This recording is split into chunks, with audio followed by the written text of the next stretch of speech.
사무엘상 11장입니다. 암몬 사람 나하스가 올라와서 길르앗 야베스에 맞서 진침해 야베스 모든 사람들이 나하스에게 이르되 우리와 언약하자, 그리하면 우리가 너를 섬기리라 하니, 암몬 사람 나하스가 그들에게 이르되 내가 너희 오른 눈을 다 빼어 너희와 언약하리라. 내가 온 이스라엘을 이같이 모욕하리라. 야베스 장로들이 그에게 이르되 우리에게 이랫동안 말미를 주어 우리가 이스라엘 온 지역에 전령들을 보내게 하라. 만일 우리를 구원할 자가 없으면 내게 나아가리라 하니라. 이에 전령들이 사울이 사는 기브아에 이르러 이 말을 백성에게 전하매 모든 백성이 소리를 높여 울더니 마침 사울이 밭에서 소를 몰고 오다가 이르되 백성이 무슨 일로 우느냐 하니 그들이 야베스 사람의 말을 전하니라. 사울이 이 말을 들을 때에 하나님의 영에게 크게 감동되매 그의 노가 크게 일어나 한 결의의 소를 잡아 각을 뜨고 전령들의 손으로 그것을 이스라엘 모든 지역에 두루 보내어 이르되 누구든지 나와서 사울과 사무엘을 따르지 아니하면 그의 소들도 이와 같이 하리라 하였더니 여호와의 두려움이 백성에게 임하매 그들이 한 사람같이 나온지라. 사울이 베색에서 그들의 수를 세어보니 이스라엘 자손이 30만 명이요 유다 사람이 3만 명이더라. 무리가 와 있는 전령들에게 이르되 너희는 길르앗 야베스 사람에게 이같이 이르기를 내일 해가 더울 때에 너희가 구원을 받으리라 하라. 전령들이 돌아가서 야베스 사람들에게 전하매 그들이 기뻐하니라. 야베스 사람들이 이에 이르되 우리가 내일 너희에게 나아가리니 너희 생각에 좋을 대로 우리에게 다 행하라 하니라. 이튿날 사울이 백성을 3대로 나누고 새벽에 적진 한가운데로 들어가서 날이 더울 때까지 암몬 사람들을 치매 남은 자가 다 흩어져서 둘도 함께 한 자가 없었더라. 백성이 사무엘에게 이르되 사울이 어찌 우리를 다스리겠느냐 한 자가 누구니이까 그들을 끌어내소서 우리가 죽이겠나이다. 사울이 이르되 이 날에는 사람을 죽이지 못하리니 여호와께서 오늘 이스라엘 중에 구원을 베푸셨음이니라. 사무엘이 백성에게 이르되 오라 우리가 길갈로 가서 나라를 새롭게 하자. 모든 백성이 길갈로 가서 거기서 여호와 앞에서 사울을 왕으로 삼고 길갈에서 여호와 앞에 화목제를 드리고 사울과 이스라엘 모든 사람이 거기서 크게 기뻐하니라. 아멘. 세상을 보는 시각을 말할 때 세계관이라는 용어를 사용합니다. 쉽게 말하면 세계관은 세상을 보는 창이라고 할 수 있지요. 만일 우리가 그냥 육안으로 하늘을 바라보면 하늘이 파랗고 창창한데 검은 선글라스를 끼고 보면 하늘이 어두컴컴하고 흐리게 보입니다. 무엇을 끼느냐에 따라 하늘에 대한 정의가 달라지지요. 우리는 이런 세계관에 따라 옳고 그름의 여부를 결정짓기도 합니다. 지난 10장은 사울이 제비 뽑기를 통해 왕으로 선출된 그런 장면이었습니다. 많은 사람이 사울이 왕으로 뽑힌 것에 대해 기뻐하고 환호했습니다. 그런데 10장 마지막 구절을 보면 사울이 왕이 되는 것에 대해 그리 탐탁지 않게 생각했던 이들도 있었지요. 10장 27절은 이렇게 말합니다. 어떤 불량배는 이르되 이 사람이 어떻게 우리를 구원하겠느냐 하고 멸시하며 예물을 바치지 아니하였으나 그는 잠잠하였더라. 이렇게 기록하고 있습니다. 오늘 11장은 10장 마지막 구절에 나오는 이런 불량배들의 입을 싹 닫게 만드는 하나님의 모략이 어떤 것인지 보여주고 있습니다. 11장은 시작하자마자 암몬 족속에 관한 이야기가 등장합니다. 이 암몬은 요단강 동편 지역의 양대 강자입니다. 모압과 암몬. 모압은 요단강 동편 아래쪽에, 암몬은 위쪽에 위치하여 그 지역에서 절대적 영향력을 발휘하는 그런 국가입니다. 그리고 길르앗 야베스는 그런 암몬이 위치한 지역에서 이스라엘 쪽으로 가장 근접해 있는 지역입니다. 지금 이 지역에 암몬 사람들이 진을 치고 있고, 야베스 사람들은 어떻게 해서든지 이 암몬 왕 나하스와 화친을 맺으려 하고 있습니다. 이들은 화친만 맺어준다면 굴욕적인 조건이지만 자기들이 암몬을 섬기겠다라는 말도 하고 있습니다. 어떤 사건이 있습니다. 그러나 그 사건이 전부가 아닙니다. 그 사건을 통해서 일어나는 일이 있고 세워져 가는 것이 있고 변화되는 것이 있습니다. 사건보다 중요한 것이 그것입니다. 우리들의 인생에도 별의별 사건이 있지 않았습니까? 그러나 사건이 아니라 사건을 통해서 일어나고 세워져 가고 변화되는 것이 무엇인지를 돌아보아야 하지 않겠습니까? 첫째, 암몬과의 전쟁, 나의 전쟁입니다. 1절 말씀을 보겠습니다. 암몬 사람 나하스가 올라와서 길르앗 야베스에 맞서 진침해 야베스 모든 사람들이 나하스에게 이르되 우리와 언약하자, 그리하면 우리가 너를 섬기리라, 이렇게 말하고 있어요. 암몬 족속과의 전쟁이 지금 일어났습니다. 암몬 족속은 이미 왕정 국가로서 강력한 군사력으로 요단 동편에 있는 갓 지파와 루벤 지파를 어렵게 했습니다. 원래 이 요단강 동편 지역에는 이스라엘 지파 중에서 갓 지파와 르벤 지파가 정착했습니다. 그런데 암몬 족속이 갓 사람과 르벤 사람들을 싫어하여 가혹하게 억압했습니다. 암몬은 두 지파 사람들의 오른쪽 눈을 다 도려내고 어느 누구도 이 사람들을 구해내지 못하게 했습니다. 요단 동편에 살던 사람치고 이런 암몬 족속의 나하스 왕에게 오른쪽 눈을 뽑히지 않은 사람은 없었습니다.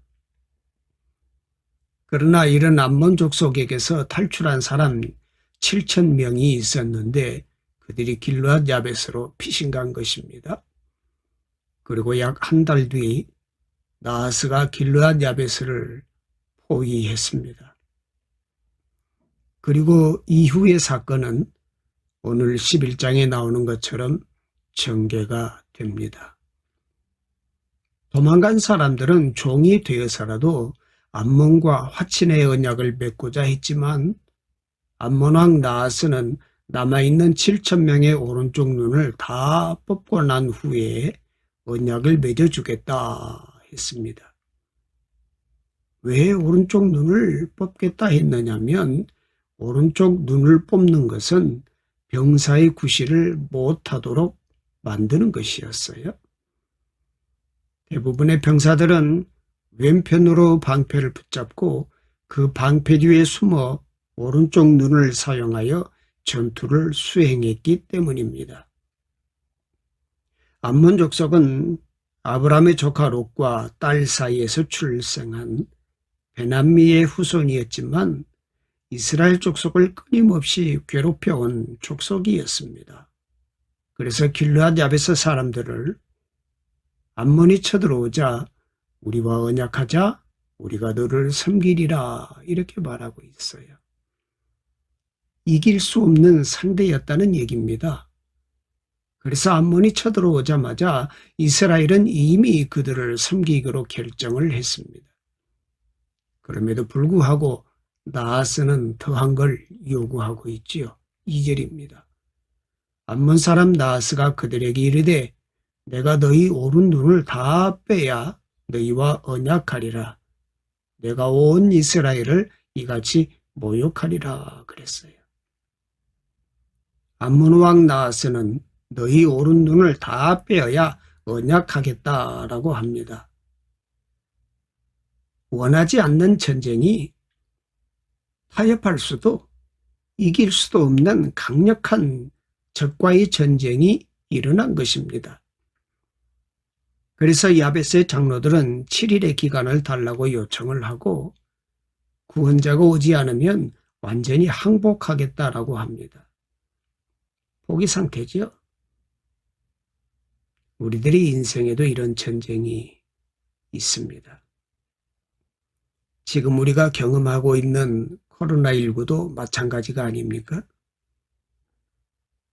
코로나19를 원치 않는 전쟁, 어떻게 싸워야 하는지 알 수 없는 전쟁, 언제 끝날지 모르는 전쟁이다라고 말하는 것을 들었습니다. 그러나 그냥 일어나는 전쟁은 없습니다. 이유가 있고 목적이 있습니다. 내게 일어나는 전쟁을 묵상할 수 없다면, 내게 일어나는 전쟁의 이유와 목적을 발견할 수 없다면 우리는 우리의 전쟁을 멈출 수가 없을 것입니다. 코로나만이 아닙니다. 우리가 인생에서 싸우는 수많은 전쟁들이 다 마찬가지입니다. 두 번째, 사람들이 알아주지 않는 사울, 하나님이 알아주시는 사울입니다. 길앗 야베스 사람들이 보낸 사자들이 이스라엘 전체를 돌아다녔지만 구원자를 찾지 못합니다.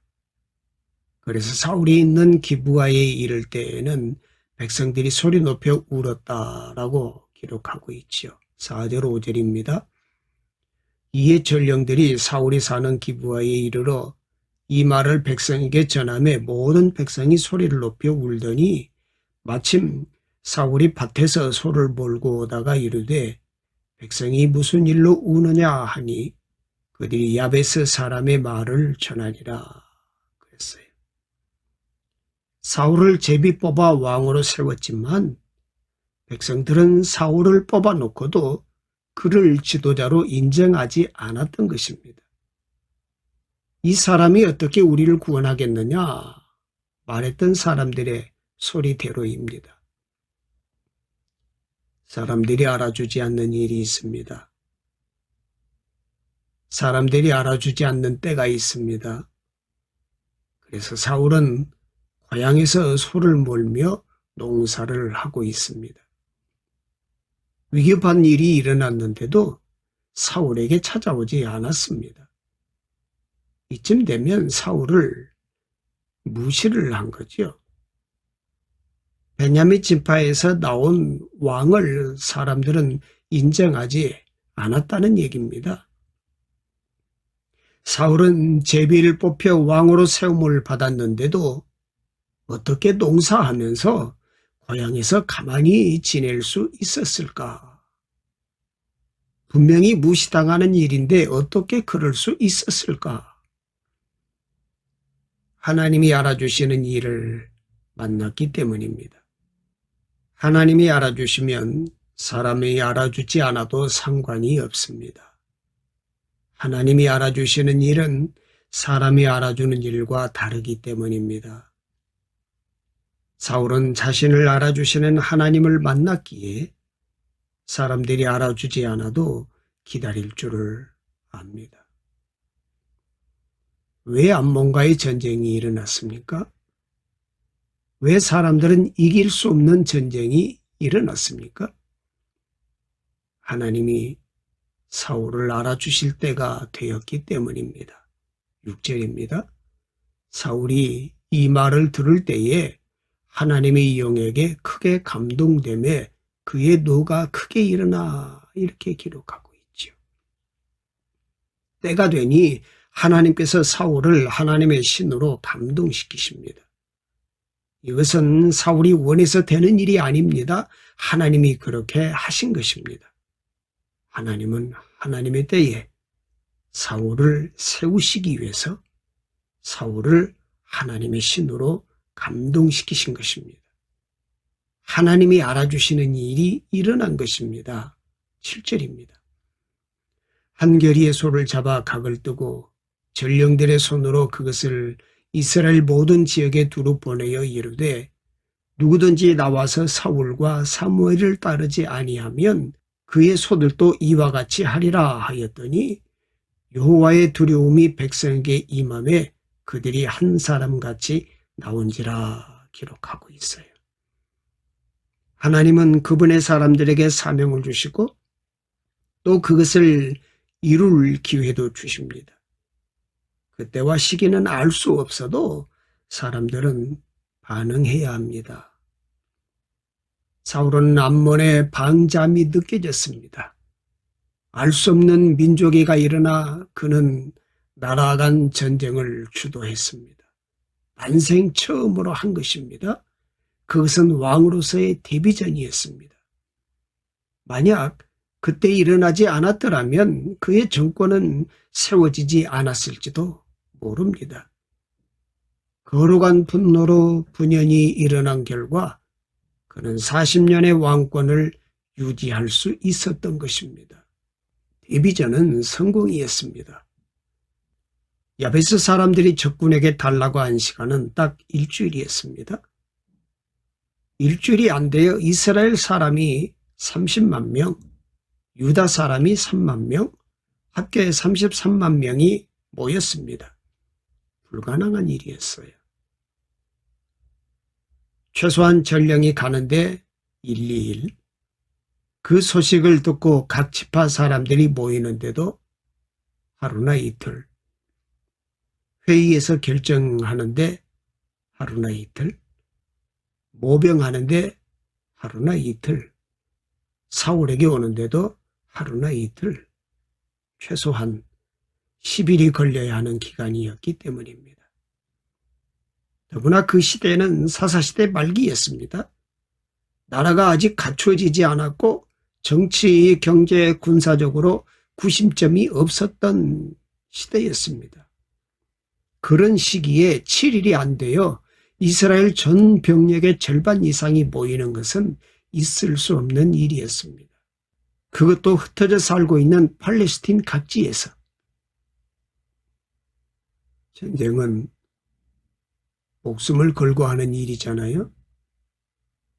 축제도 아닌 그 위험한 일에 그렇게 많은 사람들이 그렇게 짧은 시간에 모였던 것입니다. 성경은 그 이유를 단 한 문장으로 밝히고 있습니다.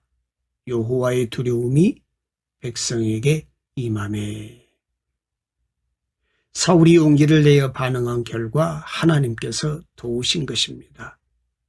하나님은 그에게 사명도 주시고 기회도 주시고 그리고 도와도 주셨습니다. 사울은 단지 반응만 했을 뿐입니다. 하나님의 신에 감동된 사울이 과감한 일을 하고 놀라운 선언을 할 때에 사람들에게 두려움이 임했다라고 되어 있습니다. 하나님이 하시는 일이기 때문입니다. 하나님이 알아주시는 일은 이렇게 놀라운 일들을 만들어 냅니다.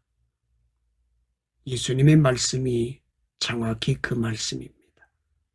사도행전 1장 4절 말씀에 예루살렘을 떠나지 말고 내게서 들은 바 아버지께서 약속하신 것을 기다리라. 요한은 물로 세례를 베풀었으나 너희는 몇 날이 못되어 성령으로 세례를 받으리라 하셨느니라 기록하고 있어요. 왜 예수님은 성령 세례를 받기 전에 사역을 시작하지 말라 말씀하시는 것일까요? 하나님이 알아주시는 일을 경험할 때 인간은 드디어 자신의 일이 아니라 하나님의 놀라운 일들을 하기 때문입니다. 오늘 성경은 하나님이 알아주시고 하나님의 일을 시작하는 사울을 드러냅니다. 우리에게 바로 그 장면을 보게 하시죠. 그래서 암몬과의 전쟁을 사용하시고 그 전쟁을 통해서 이런 진리를 알려주시는 것입니다. 세 번째, 나라를 새롭게 하자.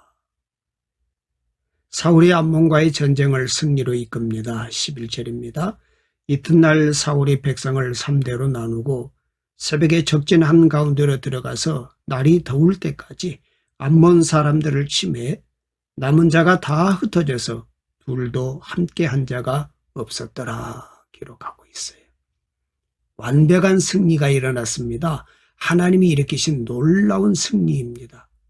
그런데 이런 승리가 일어나자 백성 중에서 엉뚱한 소리를 내는 사람들이 나옵니다. 12절입니다. 백성이 사무엘에게 이르되 사울이 어찌 우리를 다스리겠느냐 한 자가 누구니이까 그들을 끌어내소서 우리가 죽이겠나이다 그랬어요.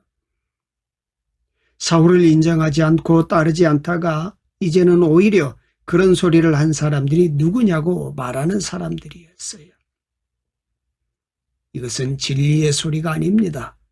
오직 사울에게 잘 보이고 아부하기 위해서 하는 소리이지요. 오히려 사울을 쓰러뜨리려는 소리입니다. 그런데 이런 소리를 들은 사울이 두 가지 이야기를 합니다. 첫째는 여호와의 구원이다. 13절입니다. 사울이 이르되 이 날에는 사람을 죽이지 못하리니 여호와께서 오늘 이스라엘 중에 구원을 베푸셨음이니라 그랬습니다. 이것이 진짜 구원이지요. 사울이 여호와의 구원을 고백하는 사람이 된 것입니다. 그래서 자기에게 반대한 사람이라도 자기의 뜻대로 죽일 수가 없다고 하는 것입니다. 두 번째는 나라를 새롭게 하자. 14절입니다. 사무엘이 백성에게 이르되 오라 우리가 길갈로 가서 나라를 새롭게 하자 그랬어요. 사울의 관심은 복수가 아닙니다. 사울은 나라를 새롭게 세우려고 합니다. 그 나라는 여호와 앞에 화목제를 드리고 기뻐하는 나라입니다. 하나님의 구원을 고백하고 하나님의 나라를 세우겠다고 하는 사울이라는 왕이 세워진 것입니다. 길갈은 이스라엘의 성지입니다. 처음 요단강을 건너와서 하나님께 감사의 기념비를 세운 곳입니다. 12개의 돌을 쌓아 하나님께 감사의 비를 세운 곳이 길갈입니다. 뿐만 아니라 여호수아가 길갈에 베이스 캠프를 치고 가나안을 정복해 나갔습니다. 뿐만 아니라 길갈은 이스라엘이 할례 의식을 다시 시작한 곳입니다. 사울이 이렇게 한 것은 이스라엘의 첫 출발의 장소로 가서 새 각오로 시작하자고 한 것입니다. 백성들은 길갈로 가서 사울이 이스라엘 초대 왕임을 확인하고 하나님께 화목제를 드리고 온 이스라엘이 기뻐하며 감사했습니다. 그러니까 백성과 지도자가 하나 되어 새 출발을 하고 하나님께 감사함으로써 이스라엘은 새로워졌습니다. 이제 우리들의 이야기 차례입니다. 여러분은 여러분의 전쟁에서 어떤 이유와 목적을 만났습니까? 무엇이 일어났고 무엇이 세워졌으며 어떤 변화가 일어났습니까? 하나님은 암몬과의 전쟁을 통해서 사울을 여호와의 구원을 고백하는 진짜 왕으로 세우시려고 하십니다. 전쟁이 일어났지만 하나님이 알아주시는 일들이 세워지고 하나님 나라를 고백하는 변화가 일어났습니다. 여러분이 경험하고 있는 전쟁에도 어떤 일들과 변화가 있는지를 고백해 보십시오. 그리스도인들은 각자 하나님께로부터 받은 사명이 있다고 생각합니다. 그 사명의 길은 지루한 광야의 길일 수도 있고 험난한 가시밭길일 수도 있습니다. 하지만 포기하지 말고 가야 합니다. 그 길을 가야 기회를 만나기 때문입니다. 기회는 이름이 없습니다. 출입이 불분명합니다. 물론 예고도 주지 않습니다. 오직 반응함으로 알 수 있어요. 대부분 그것을 겪을 때도 잘 모릅니다. 지나서야 그 정체를 안다는 사실입니다. 그래서 기회는 뒷모습만 보인다라는 말이 있습니다. 매사에 용기를 내어 사는 우리들이 되면 좋겠습니다. 언제 기회가 올지 모릅니다. 그것은 평범한 일일 수도 있고 특별한 일일 수도 있습니다. 하지만 그것을 통하여 하늘의 도움이 있습니다.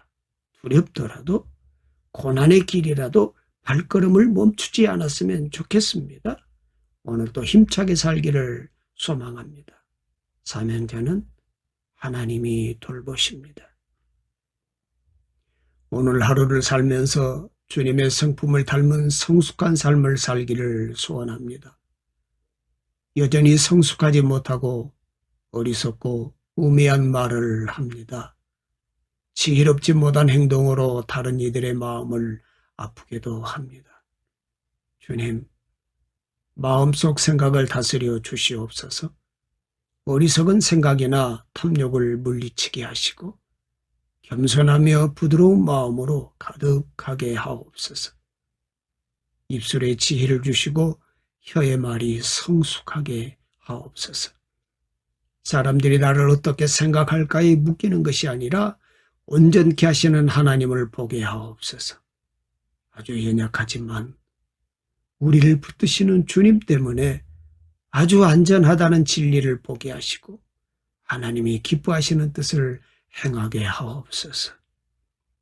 우리를 눈동자와 같이 지켜주시는 하나님, 우리의 삶이 내가 원하는 계획과 의도대로 진행되지 않을지라도 언제나 주님은 우리와 함께 하시는 줄 믿습니다.